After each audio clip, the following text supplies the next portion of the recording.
and welcome to Spectrum News. I am Rachel. David White coming to you live from Uyo, the capital city of Akwa Ibom State. Let's take a look at the headlines. Federal government announces procedures for sale of houses.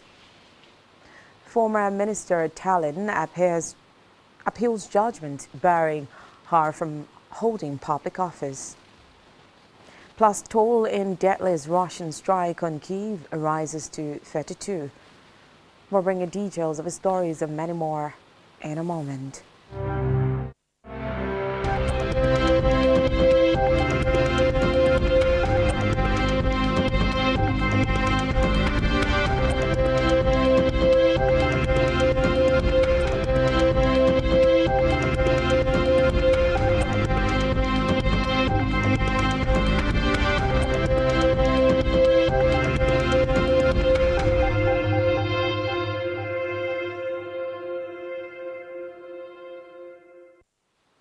First, in the news this afternoon is a report that the former Minister of Women Affairs, Pauline Talin, has approached the Court of Appeal in Abuja, seeking to set aside the judgment of an FCT High Court which barred her from holding public office. Justice Peter Kekemeke of the FCT High Court had on December 18 barred Talin in a case filed against her by the Nigerian Bar Association (NBA) over her alleged disparaging comment against an earlier court judgment. The judge had, however, given Talin an option of publishing a personally signed apology letter to the NBA, the judiciary, and the Nigerians in one full page each of two national dailies, The Guardian and The Punch, within 30 days from the date of its judgment, failing which the order becomes perpetual. Meanwhile, Talin prayed the Court of Appeal to set aside the said judgment, arguing that the ruling was tantamount to a miscarriage of justice. In another development, Minister Olubunmi Tunjojo has launched a training session on automated passport applications for the passport control officers and enrollment officers of the Nigerian Immigration Service. Tunjojo discloses in a statement through his official X handle. The minister stressed that the commencement of automated passport applications is possible starting from January 8, 2024. Reports say the development, if implemented, will end the delay in passport issuance. Meanwhile, the Minister of State for Petroleum Resources, Henneken Lokoberi, has assured the Bielsa state government of the possibility that the revoked license for OML 46, also known as Atala oil field, belonging to the state will be returned to the state. Lokoberi, a chieftain of the All Progressives Congress, gave the assurance during a visit to Governor Duya Duri at the Government House, Yenagoa. The minister expressed regrets that the Atala oil field was taken away, saying he would do everything within his power to bring back the asset. He explained that his visit was to seek collaboration with the state government to address issues concerning Bielsa and for the state to reap the dividends of democracy. Away from that, the Federal Ministry of Work and Housing has begun the process of reviewing sales of houses under the National Housing Program, calling on interested Nigerians, both home and abroad, to apply. This was disclosed in a statement signed by the Permanent Secretary, Ministry of Works and Housing, Mahmouda Maman. According to the statement, the review progress as part of the program for the new sales of houses, and interested applicants are to obtain expression of interest form. It further stated that interested applicants who were given a provisional offer of allocation between 2022 and 23 are free to reapply.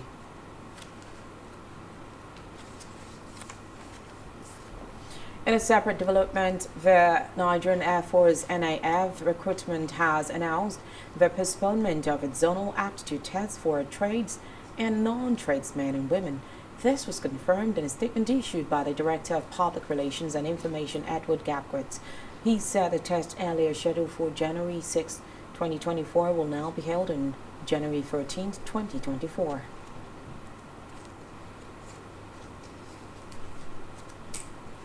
And elsewhere, the Chief of Air Staff, Air Marshal Hassan Abubakar has approved the implementation of a group personnel accident insurance policy for all Nigerian Air Force personnel. The Director of Public Relations and Information for the Nigerian Air Force, Air Vice Marshal Edward Gapquet, explained that the policy covers only the families of personnel killed in action and does not address medical expenses resulting from accident. Gapquet noted that the new policy aligns with the Air Chief's command philosophy, aiming to sustain a highly motivated force through improved welfare and infrastructure renewal. He stated that the insurance company would provide compensation for bodily injuries, death, disablement, and payment of medical expenses. In the meantime, the Inspector General of Police IGP Kayode Betukun says the force has initiated measures to review and potentially improve the pension administration for retired police personnel. In a statement by ACP Olumiyua Dejobi, the Inspector General of Police reassured all officers, both serving and retired, that the current administration prioritizes the enhancement of police officers' welfare, particularly concerning retirement benefits. He said the IGP remained resolute in ensuring a pension scheme that secures the financial well-being of officers.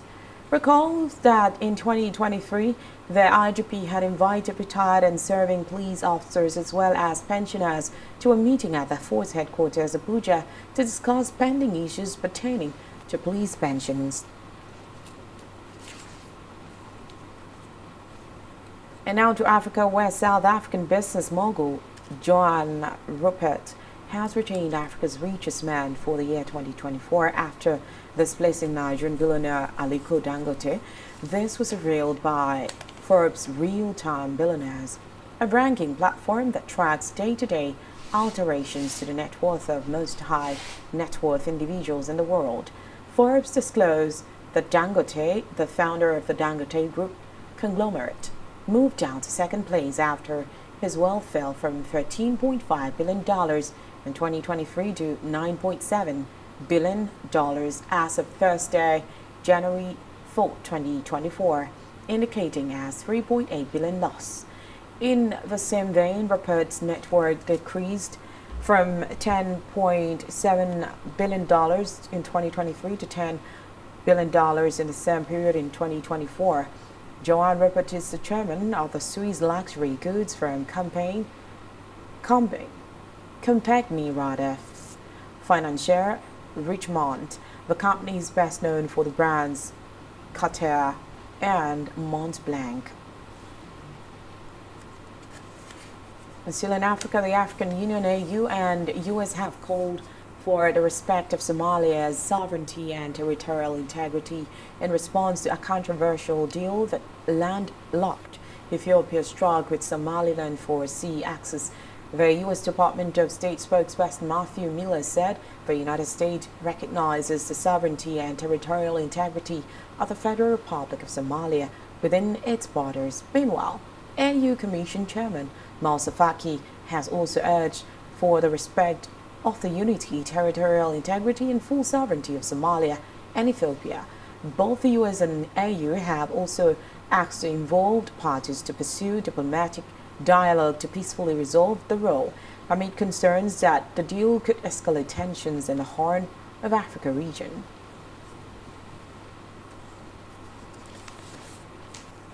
On a foreign scene, a December 29 missile strike killed 32 people in Kyiv, authorities said Thursday, raising the toll of the deadliest attack on the Ukrainian capital since the war began.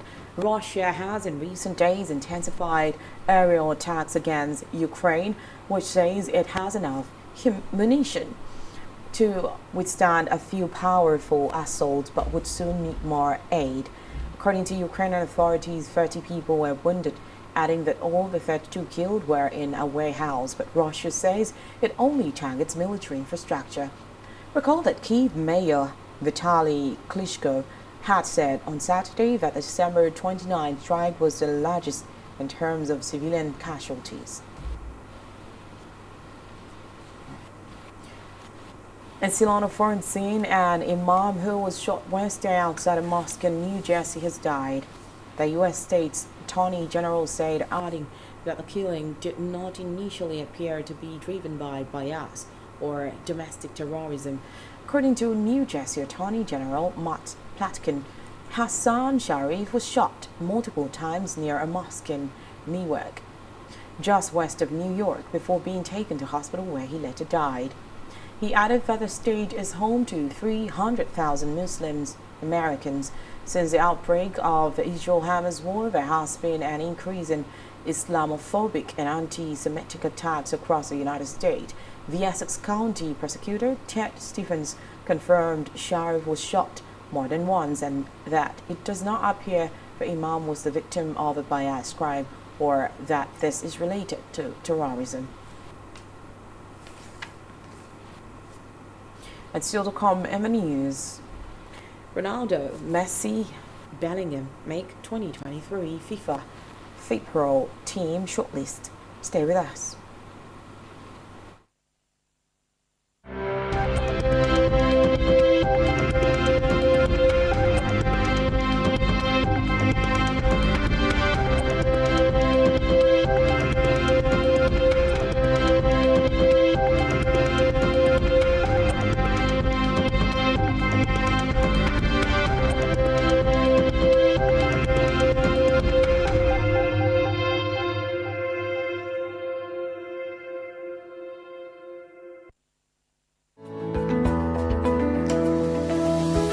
Business exists only to meet the needs of the people, but there's an extra advantage if your product and services are pitched on a platform that gives you the added advantage over your competitors. For your desired return on investment and so much more, advertise on Spectrum Television, on StarTime's DTH Channel 421 and on free-to-air with a frequency of 12733. Spectrum Television, broadening your horizon.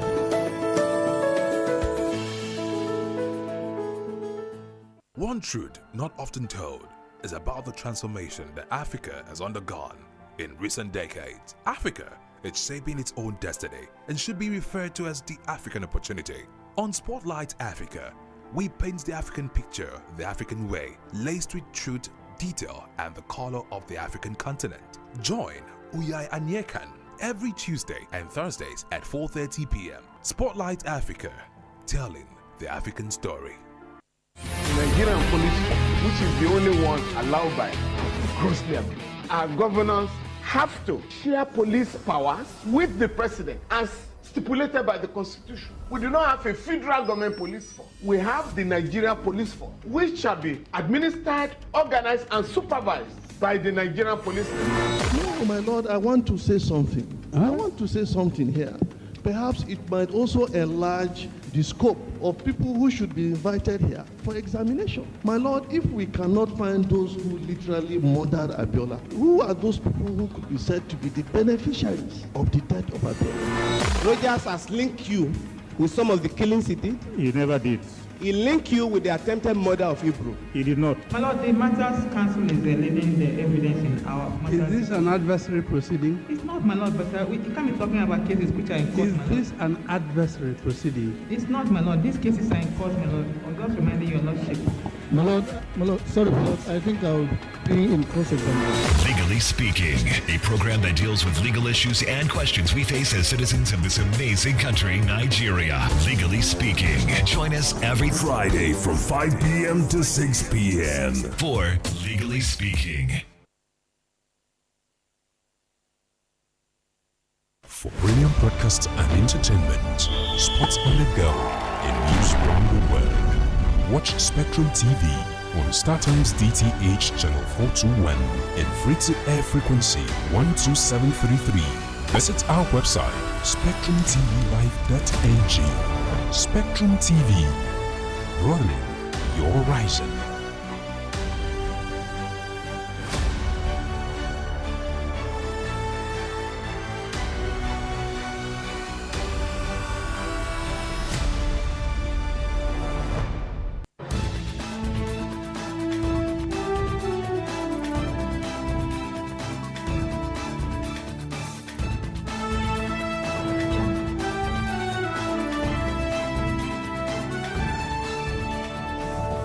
Spectrum TV, broadening your horizon.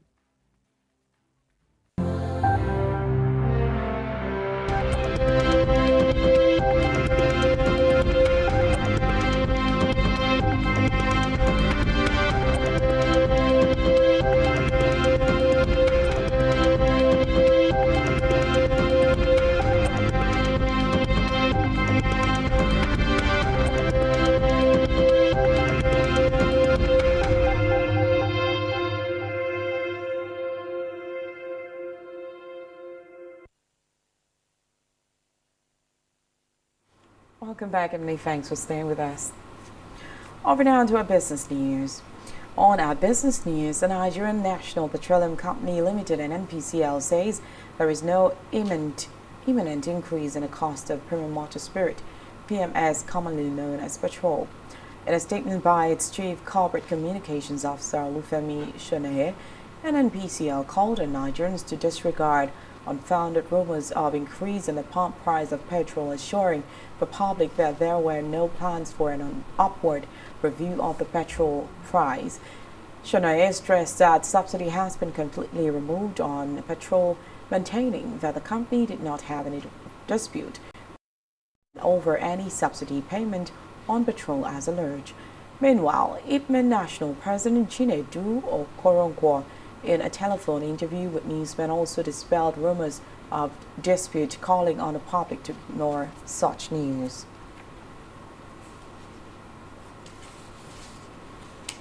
And still in business, data from the National Bureau of Statistics (NBS) has revealed that the increasingly high cost of production, transportation, and other factors have caused the price of 1 kilogram of local rice to jump by 73.2% in 1 year. According to the data, the average price of 1 kilogram of local rice rose by 73.2% from 500 naira between 867 naira between November 2022 and November 2023, when compared with the price of 1 kilogram of foreign imported rice.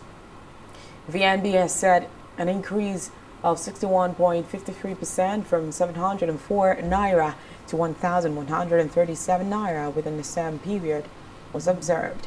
It added that local rice is sold at the highest in Lagos State at the cost of 1,122 naira, despite the operation in the 32-ton per hour Lagos rice mill in Imota, which produces the Echo rice brand, and lowest at Kebbi State at the price of 688 naira. In health, Gombe State Government has inaugurated a state task group on sanitation to curb open defecation in the state. Inaugurating the 29-member task group, the state governor, Muhammadu Yahaya, decried the high level of open defecation practice in the country, noting that statistics has shown over 46 million Nigerians still engage in an avoidable act. Represented by the Secretary to the State Government, Professor Ibrahim Njodi, Yahaya said the inauguration was in view of global concern about the negative practice that the former President Muhammadu Buhari signed Executive Order 009 to end open defecation practice in the country by 2025.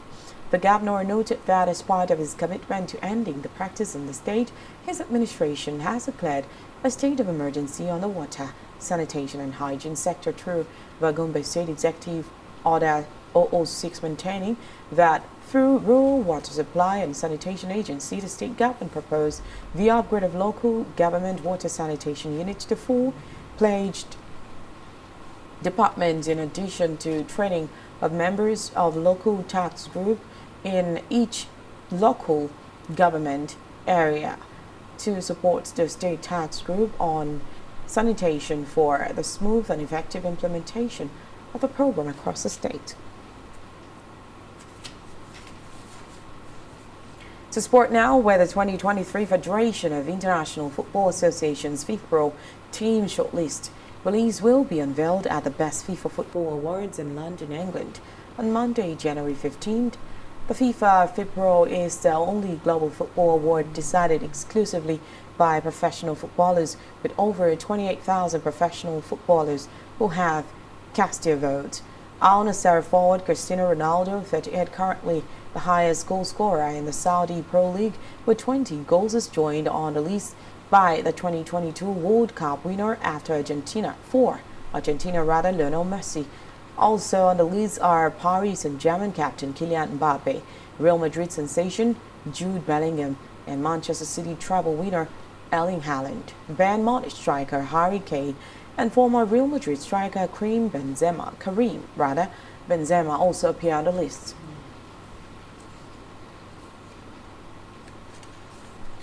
Still in sport, Rafael Nadal reached the quarterfinals of the Brisbane International with a comfortable 6-1, 6-2 win over Australia Jason Kubler, the Spanish 22-time Grand Slam champion, playing just his second singles match after almost a year out with injury.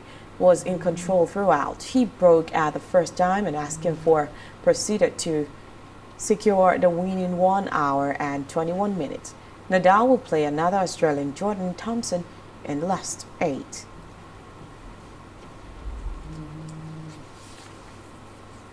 On our entertainment news, the National Hospital Abuja NHA has denied referring a veteran Nollywood actor Zach Orji to a private hospital that is contained in a statement signed by the NHA spokesperson Tayo Hastrup on behalf of the Chief Medical Director.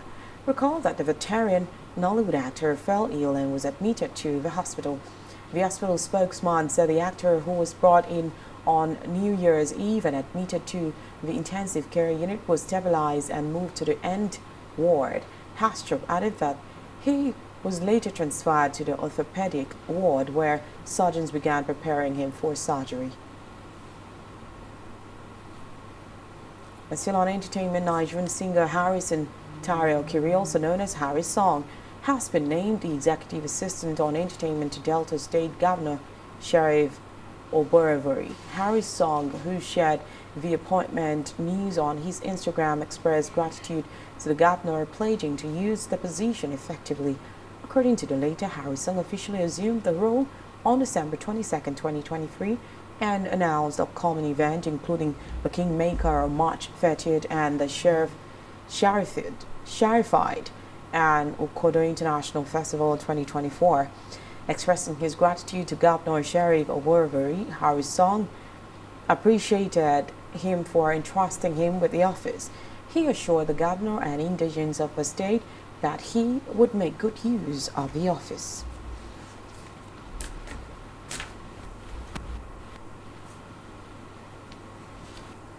And that's all we have for you at this time.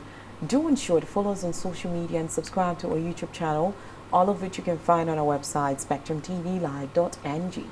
You have been watching Spectrum News at 4. I am Rachel David White. Good afternoon.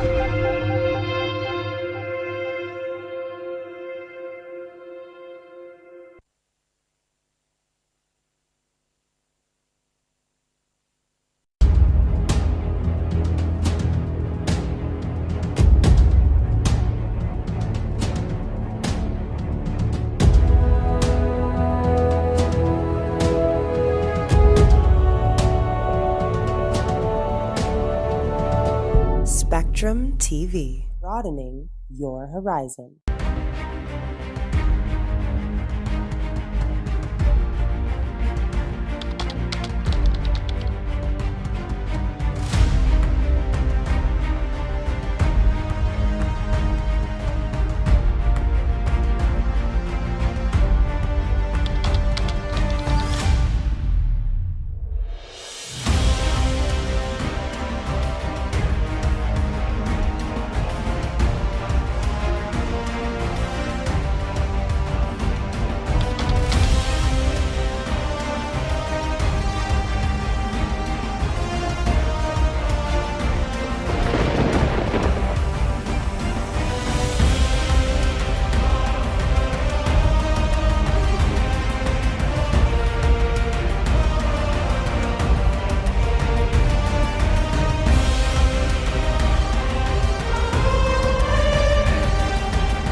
One truth not often told is about the transformation that Africa has undergone in recent decades. Africa is shaping its own destiny and should be referred to as the African opportunity.